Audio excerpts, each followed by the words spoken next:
And just to say welcome to everyone, and thanks very much for taking the time, especially this busy time of year, to come along to the training session. We greatly appreciate it. So today we're going to try and cover MTU's plagiarism detection system, Turnitin.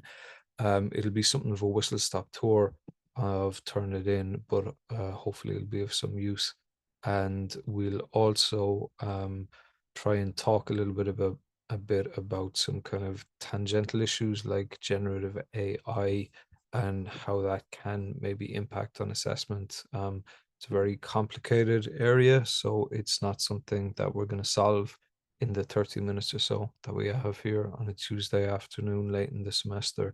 But I will try and talk a bit about it, just with the intention of trying to provide some kind of help or some kind of information. If anyone has any questions, I would say please feel free to throw them into the chat or into the Q&A feature here in Zoom, and I'll try and get to them as soon as I possibly can. Yeah, in terms of, I suppose, to begin, just for anyone who is unfamiliar, Turnitin is a web-based plagiarism detection system. I guess what that probably should say is a potential plagiarism detection system. So it's important to note, although I think most of us would be aware, you know, the score, the plagiarism detection or the potential plagiarism detection score that Turnitin will provide you with is not to be taken as gospel. More often than not, it's indicator of potential plagiarism. It's not to say that kind of if a student scores 50%, that definitely means that 50% of their submission was plagiarized. It's just an indication of what could potentially be counted as plagiarized material. So it's important to ensure, like with any tech, that there is the human expertise and the human element interpreting what the technology is telling us. The way Turnitin works is basically students would submit an assessment through Canvas, Turnitin, because it's integrated into Canvas, can then take that work and compare it against previous submissions in other universities, publications, online content, journals, books, articles, so on and so forth. And as I mentioned, it's integrated into the Canvas system, and that's generally how we suggest that you use it. So within the overall kind of digital learning ecosystem, it's very much aligned to assessment. So I suppose to demonstrate how Turnitin works, essentially, it's maybe a bit superfluous at this point in the semester, but it's useful to maybe just try and explain how it works, to maybe just describe how to set up a Turnitin assignment, but I'll go through this quickly.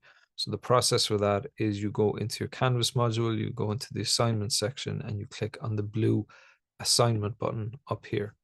So we give it a name, we give it a brief, we'll ignore all this stuff. The main thing with using something like Turnitin is that basically the way Turnitin will be presented in the Canvas system is in this plagiarism review option here. That will only appear if you set an assignment to be a file upload or a text entry submission. So if the option for Turnitin isn't showing to you, it's always worth just checking to make sure the submission type is online and the online text option is either text entry or what we would suggest file upload. So if those are ticked, you'll see this plagiarism review option available to you here. So you select from the drop down, Turnitin. And once that's selected, it will give you the options for Turnitin for this particular assessment. So the main, or one of the main options really available is store submissions in. So the options for store submission in are standard paper repository, institution paper repository, and do not store the submitted papers. Now, what this option determines when you set it is basically that for any student work that's submitted against this particular assessment, it's basically telling Turnitin what Turnitin can and cannot do with submissions against this assessment. If you set it to standard paper repository, what it will do is Turnitin will take the student's work and it will add it to kind of its global database of student submissions. So as you can imagine, there's hundreds and thousands of other universities using Turnitin. They have kind of a shared database of work submitted against Turnitin assignments in any and all of those other institutions. If we set this to standard paper repository, it means that MTU student submissions against this assessment, they'll be added to that kind of global database. and basically, other work, student work, can be checked against that global database. The other option is the institution paper repository. And what this basically means is if the standard paper repository is like a global database for any university using Turnitin, the institution paper repository is just the MTU database. So if we select this, what that means is that student submissions against this particular assessment will be added to like an MTU database. That means that other submissions um, by other lecturers in MTU can be checked against this kind of MTU repository. But other universities, outside of Ireland, or even other universities in Ireland, like UCC, UL, so on and so forth, they use Turnitin. Basically, if you set it to institution paper repository, submissions to this assessment, those other universities won't be able to check it. It's only other MTU staff who can kind of check student work against submissions to this assessment if institution paper repository is set. And if you set do not store the submitted papers, all that means is that students will submit against this assessment, and Turnitin will check their work against other student submissions, against online journals, so on and so forth. But submissions to this assessment, Turnitin won't keep them, basically. It won't store them. They're not going to be added to the global Turnitin database or the MTU Turnitin database. They're just not kept at all.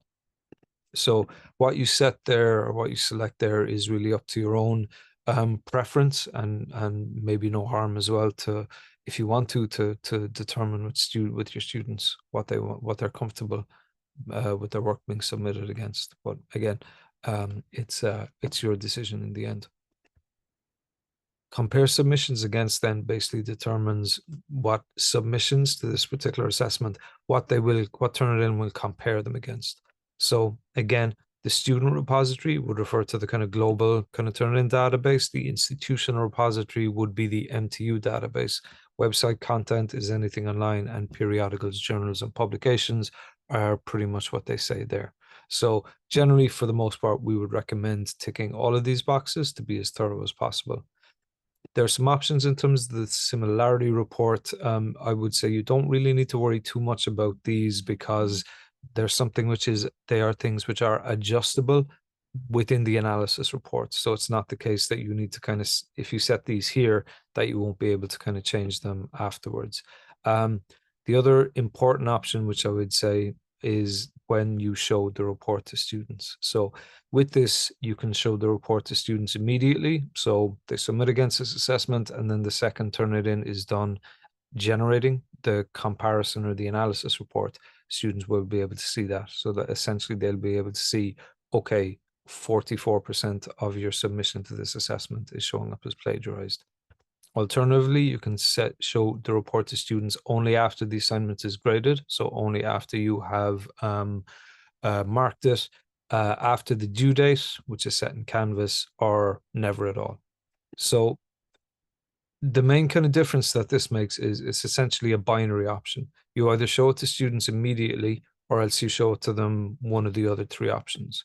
The reason for that is if we set a due date for, let's say, the end of this week, so this assessment is due the end of this week. If I show the report to students immediately, then a student might submit to this at 3 o'clock today. What that means is that the student will submit at 3 o'clock today. They'll be able to see within a few minutes, okay, 54% of this is showing up as potential plagiarism. What the student can then do is they have until the end of the week to take that work, to amend it, and to resubmit it to bring that plagiarism detection score down.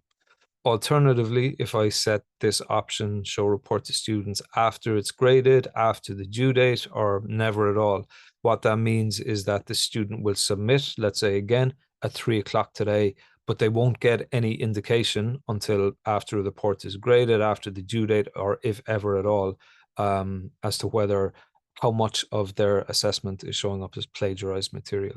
So that's why I say it's kind of a binary option. You either set it to show to them immediately, and that gives them the opportunity to resubmit before the due date comes along, or else you set it to one of the other three options. And what that means from a student perspective is they might submit at 3 o'clock today, but they're not going to know how much of their material is showing up as potential plagiarism essentially until it's too late, until the assessment's been graded, until after the deadline or ever at all. So that decision again is kind of up to yourselves and your own personal preference. Generally, and I can only speak to my own preference here, I like to show it to students immediately so that if material is showing, so that if a high plagiarism detection score is showing up, they have the opportunity, depending on, you know, how early before the due date they submit, to kind of amend their report. If you set it to show after the due date or after the assessment is graded, it means they submit, a potentially high plagiarism detection score shows up, and then the student has no recourse, and then it's on you to address that issue. So personally, I prefer to show it to them immediately, just to give them that, I suppose, opportunity to amend as required. But again, very much up to yourselves. So with that said, we might look at how how Turnitin provides the analysis of potential plagiarism. So assessment is set up, students have submitted against it. The way that you can see the plagiarism detection score, which Turnitin provides then, is by simply entering into the assignment which you set up, clicking on the option over here for speed grader. And within there, you have your standard speed grader setup in terms of being able to annotate, being able to add comments, feedback, marks, so on and so forth. And you see here, there is also this percentage score, which is demonstrated within SpeedGrader. So what that percentage score indicates is the amount of the student's material which Turnitin is showing as potential plagiarism. And again, the important word there is potential.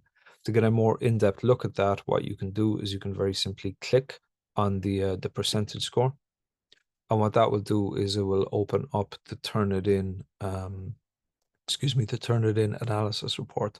So you can get a more in-depth breakdown of where that 30% is coming from, or how that 30% came about. So within the analysis report, the student's work is going to be visible over on the left-hand side here. And over on the right-hand side, you'll see the various kind of sources and kind of indicators of where the 30% is coming from. So in this case, we know, for example, that Turnitin has found 84 instances of potential content which has not been cited or quoted. 3% of nine text blocks, in the report are potentially missing citations, are zero or missing quotations or cited or quoted. So essentially, the way that you can kind of go through this or analyze this, there's a number of different ways of doing it. One thing which you can do is you can simply look through the student's work over on the left-hand side. And if you click on any of the areas which have been color-coded, what that will do is it'll show over on the right, okay, this is where this exists elsewhere. So for example, we know that this is from a website, or m.coe.int, or we might go down to a different section, click on this, and this indicates that it's coming from tijthailand.org, so on and so forth. So that's one way of doing it, is you can simply work through the paper. You can click on the various sections. We would recommend, I suppose, the larger sections, and you can indicate, and that will indicate over on the right-hand side where Turnitin thinks this material is coming from and why it's flagged it as potentially plagiarized content. Another way of doing it is over in the right-hand side of the page. What you can do is you can see specific sources that potentially where content has potentially been kind of drawn from. So for example, you can see here there's m.coe.int. You can see that there's 11 text blocks, and you can click into those and move through them this way to identify kind of where that's coming from. And the other really useful element here is you can see, okay, according to Turnitin, that's 5% of the 30%. So you can see that this is a resource which has maybe been potentially quite extensively drawn upon for this particular paper. Equally, you can see that 2% of the 30% is coming from the CSO website. And again, you can click into that to move through it. So that's a useful indicator, just in terms of, you can see that kind of potentially quite a bit of content has been drawn from a specific source. In terms of how you interpret this, obviously it's very much up to yourself. But there are a number of kind of useful features to maybe just be aware of in terms of that. So one thing, for example, it might be the case that I have asked students as part of this assessment to draw from or quote or cite a particular source quite extensively. So for the sake of argument, let's say for this particular assessment, I said to students, or it was in the brief, I want you to draw from this website or m.coe.int. And I want you to also kind of draw from the CSO website when you're providing your answer, to back up points made, to provide definitions, to give me up-to-date statistics, so on and so forth. So looking at this, I know, for example, that this is something that I've asked them to draw from, these two resources. So chances are, like certainly most, if not all of these instances is not actual plagiarism. It's students attempting to do what I asked them to do and Turnitin misinterpreting that. So one thing which I can do in that instance is, if I know that this, if I know that kind of content from this side is not really plagiarized material or is unlikely to be plagiarized material, what I can do is I can click into it. And if I want to, I can go through kind of the various instances one by one and click exclude match. Or what I can do, if I know, okay, I'm happy that any content from this site is not going to be plagiarized work, what I can do is I can click into the sources button up here. And what I can do is, okay, I can see here, that's 4%, it's 10 text blocks. What I'm going to do is I'm just going to click on this exclude button here. And what that will do is basically it's going to, it indicates that any material from RMO, whatever it was, rm.coe.int, Turnitin is now not going to count that as plagiarized material. And I might do that for any sources which I think are relatively fair use by the students. And you'll notice as I'm doing that, what that has the effect of doing is it's slowly dropping down the overall percentage score. So it was at 30%. I've identified a number of sources that I'm kind of happy are not plagiarized material, and that's slowly bringing it down to 27. Another thing which is available to us in terms of how we interpret the resource is, if we go in here, we can determine whether what we want to turn it in to compare this material against. So for example, I might say, okay, I'm confident enough that none of the internet content there is an issue. And there's also additional options here in terms of, for example, excluding, material which Turnitin identifies as belonging to a bibliography or to quoted text or cited text, or small matches, we'll say less than 7 words, or 8 words, I guess. So again, we can kind of refine the interpretation of plagiarism here. And if I click on apply filters, you'll see what that does is it drops it now down to 20%. So again, we can just play around with the different kind of sources, with the different filters that are there, as a way of trying to get a more accurate depiction of what is actually plagiarized or not plagiarized material. If at any stage I decide that I want to, I don't know, reset kind of any of the filters or any of the sources that I've done, again, the filters option is straightforward enough. You simply click into filters, turn back on or off, whatever kind of you want, and hit apply filters. The other option which you can do is, because I've excluded a number of sources and a number of, text blocks, kind of like, for example, this. You can see here the number of exclusions up at the top. You can see the number of exclusions that I've made for this particular piece. So what I can do is I can click into the exclusions. I can click include all sources, and that will basically turn all of those back on. And as you'll see, the overall plagiarism detection score goes back up to the 30%, which it once was. Another option to be aware of, I'm not going to spend too long on it, but maybe just to be aware of it, is this option for flags. So essentially that refers to, I suppose, little kind of techniques and tricks that were historically used to try and get around software like Turnitin. So what flags really refers to is ways in which people have been able to trick kind of plagiarism detection systems in the past. So for example, one thing which students might have done previously is is kind of they might have, for example, put the following paragraph in quotations, but what they would have done is they would have maybe colored the quotations white or made the font very small. And what that means is that I, for instance, would not be able to see that this was in quotes at a glance, but Turnitin would interpret it as quoted material because it's been put within quotation marks. Another little trick which people historically might have tried to do is that they would use character sets from different alphabets. So, for example, they might find an O in, I don't know, some form of Cyrillic alphabet or a different kind of,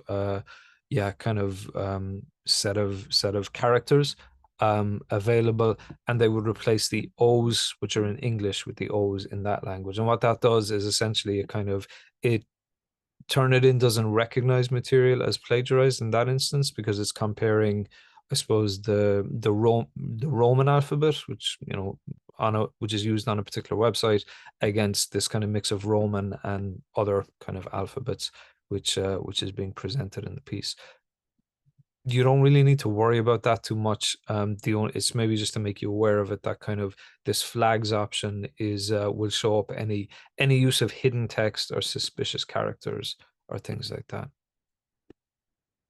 So as I mentioned, the main options really in terms of setting up a particular Turnitin assignment is really just where you want to store the papers. So whether the papers are stored in the standard institution paper repository, which is Turnitin's kind of global database of student submissions, the MTU one, or whether you don't store the submitted papers at all. A couple of additional considerations if you do think there has been a likelihood of kind of extensive plagiarism. It's recommended that you contact your head of department and module coordinator around any suspected cases of academic integrity breaches or infringements.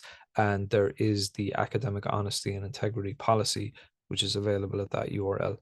That is maybe something also which, perhaps a bit of overkill, but no harm to maybe indicate that exists to students and encourage them to review it. Original was a plagiarism detection system which was used in MTU prior to Turnitin. Turnitin has since replaced it, but any submissions to original Turnitin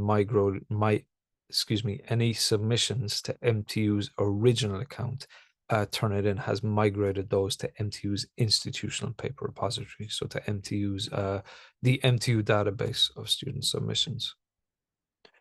If you want, it's maybe just something to be aware of. I might have a situation where I want students to submit a draft of their work, or they might have done so already, and I want them to then submit at a later date a final version.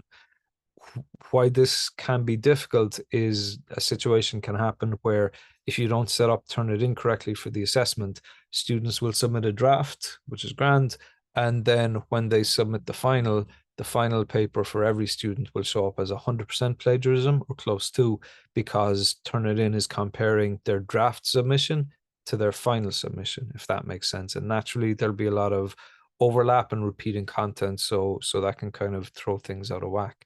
So if you do, for example, want students to submit a draft submission and then at a later date submit kind of like a final version, the way you can do that is you set up two assignments, a draft one and a final submission one.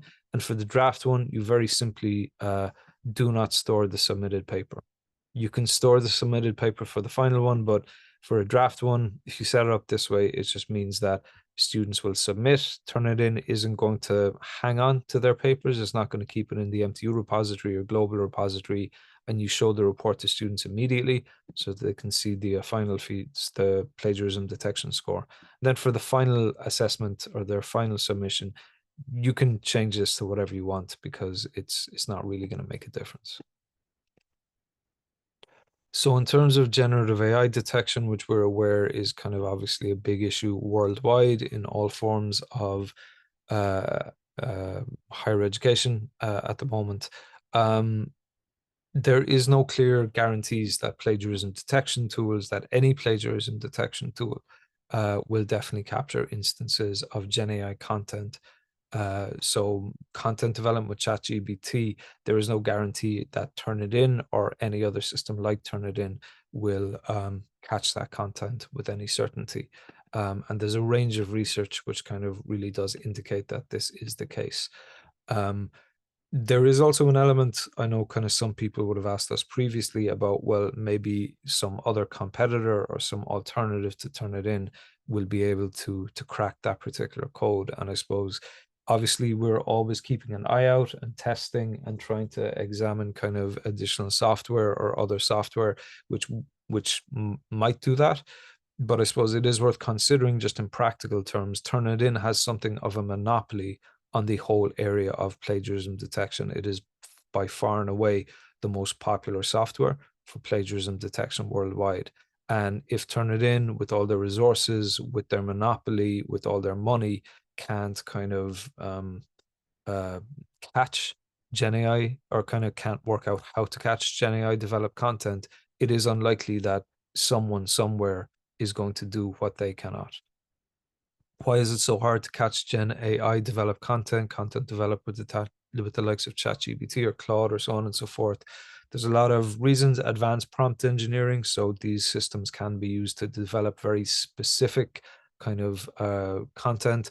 Unlimited rephrasing capacity. What that really means is if I asked Turnitin or if I asked ChatGPT to write me an essay today, it would give me a certain set of content. If I asked it the same question tomorrow, it would give me a slightly different set of content. So there is the ability for ChatGPT to write anything in any way infinite amount of times, which makes it very difficult to catch that kind of content. There is also existing software or additional software on top of engines like ChatGPT, which whose sole purpose is to like take content generated from the likes of those systems and rewrite it so it sounds more human. Obviously, it's a rapidly expanding area, and there's huge advancements being made the entire time. And another big element, which is very important to be aware of, is instances of false positives. So instances where students submit what is genuinely their own original work, but tools like Turnitin or similar um, uh, identify it as being written with ChatGPT, even though it is falsely accusing an innocent student. And obviously that has very severe negative consequences for everyone involved. So rather than relying on something like Turnitin to catch people out, what some alternatives which we would recommend is setting clear AI assessment parameters for assessments. So very simply saying to students, for this assessment, on one end of the scale, you might say you're not allowed to use Gen AI systems in any capacity for this work. Maybe a slightly softer alternative to that might be you can use tools like ChatGPT for idea generation or for to put an initial structure on the kind of report that you want to submit, or so on and so forth. So just being very clear with students, this is what you are or are not allowed to use these systems for. Even though Turnitin doesn't necessarily guarantee that it will catch Gen AI developed content, something which it can do is it can act as a deterrent. So, very simply by saying to students, I want you to submit against this particular assessment in Canvas, and Turnitin will be used to check any and all student work. That can have the effect of, acting as a deterrent. So kind of Turnitin themselves certainly kind of claim, or vendors like Turnitin kind of make big claims about the ability of the system to catch Gen AI developed content. So even if that is not necessarily to be taken as gospel, it does still have a useful function in acting as some form of deterrent. Some tools like ChatGPT and Claude and those kind of systems, they can do some things very well. They can't do some things well at all. So things which Gen AI systems do not do well include working with real world data, real world case studies, personal reflection, personal perspective. So including those elements in, or kind of forefronting those elements, or weighting your marking system towards those elements, reduces students' ability to use, those Gen AI systems to essentially do the assessment for them. And I suppose in general, looking or marking the process of assessment rather than the final output is a useful way of doing it. And in general, talking to students, there's quite a bit of research which indicates students don't like using tools like ChatGPT. They don't like those kind of using those kind of systems, but may feel compelled to do so because they feel they're over assessed, because they don't have time, because they're fearful of not getting good marks. So communicating with students about those kind of elements, research has indicated that that can be very effective. Just a very brief plug, but Professor Jim O'Mahony and myself are co-chairs of a group on AI and assessment in MTU. We're holding an event next Monday, the 19th, in the Carmine building. Um, and it's kind of sponsored or kind of supported by the registrar. But what we've developed is a couple of different assessment briefs, which can be used to different assessment briefs kind of aligned to kind of, no use of AI, some use of AI, use AI in whatever way you want. So if you do want to come along to that, I suppose it's us trying to fix that problem a little bit of how you can design assessments in a way where, it's kind of those AI assessment parameters are clear for both you and the students. In terms of Turnitin, um, there is a help center available at helpcenter.turnitin.com. We have a range of articles on Turnitin on our help article system. If you have any difficulty with that, you can very just simply go to tel.cit.ie, and in there under staff resources, there's links to help docs and article, our YouTube channel, so on and so forth. But that's it. If anybody has any questions, we'd be very happy to take those now, either in the chat in Zoom or in the Q&A in Zoom. I might just ask, if you don't have any questions, you might just give us an okay or a thumbs up or something or other into the chat area, just so we know that you're happy enough. Otherwise, I'll shut up for a minute to allow people to type any questions they might have. But like I said, if you don't have any questions, maybe just give us a I'm okay or a thumbs up or something into the chat. Otherwise, please feel free to shout away in the chat or the Q&A with any questions or queries or comments you might have.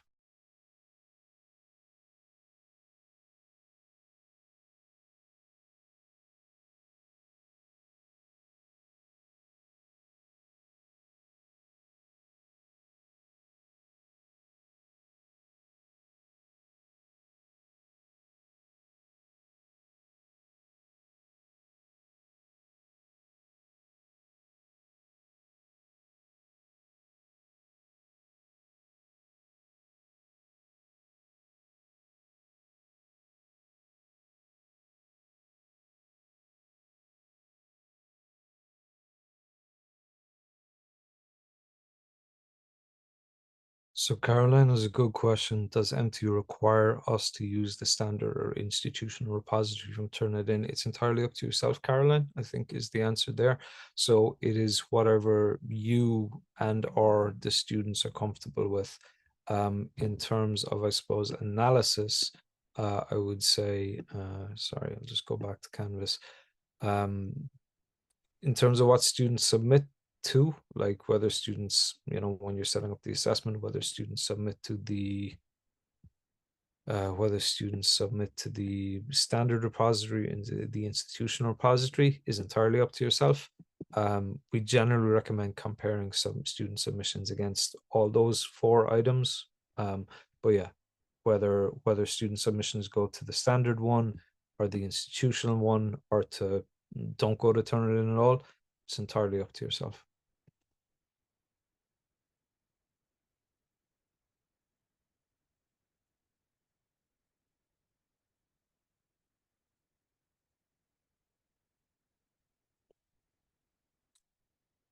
Okay, I'm going to interpret the remaining silence as a sign that people are happy enough. If you're not, just put no into the chat, or let me know in some way. But otherwise, I'm conscious that I want to let everyone finish up and complete the semester and enjoy the rest of the sunshine. So just to say, look, thanks very much everyone for coming along, especially this kind of busy time of year. We really appreciate it, and we'll be putting the recording for this up onto our YouTube channel. So if anything was missed or you want to double check anything, The YouTube will be there, and yeah, Roisin very kindly put a link to the website in there too, and you can email edtech at MTU if you have any specific kind of requirements or queries. So thanks very much, everyone. Take care, and hope you enjoyed the rest of the semester and the summer. And talk to you again. Bye now.